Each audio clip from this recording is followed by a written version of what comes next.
Hello everyone, I'm alright. Are you alright? Excellent, because today we're beginning the series of the dark history of the Lockyer Valley.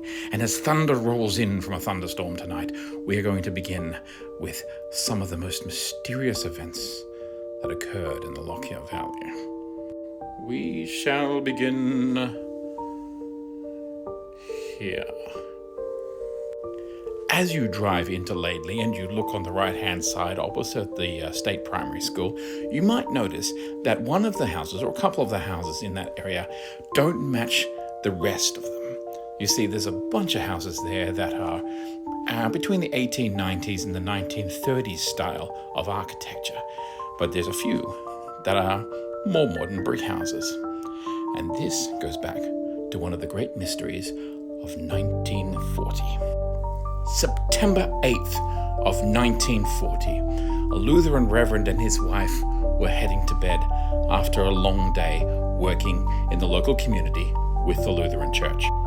Now, we're not sure exactly what happened, but sometime during the night, late in the night, cries were heard, and people woke up to the smell of burning. This isn't the first mysterious house fire to occur in this area, but this is the one that we're starting with. Locals found the Reverend's house on fire and came to help, and they could hear cries from inside, but they couldn't get to them because the fire was too intense. By the time they'd managed to get the fire under control, the house had pretty much been destroyed. Sadly, they did find the Reverend and his wife inside, but there is still a mystery around that.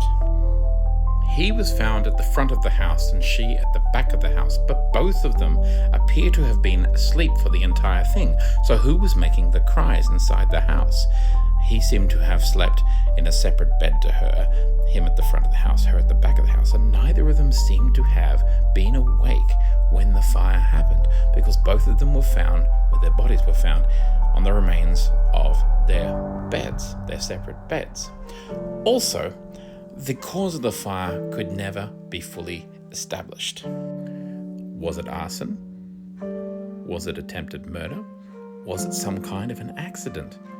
There wasn't some lamp or anything like that seems to have been knocked over. An electrical fault perhaps, but there was no evidence of that from the investigation that was done. So next time you are passing by the modern-looking house on the right-hand side as you're driving into Laidley, spare a thought for the Reverend and his wife, who died under such tragic circumstances. Still an unsolved mystery. Who caused the fire? How did it happen?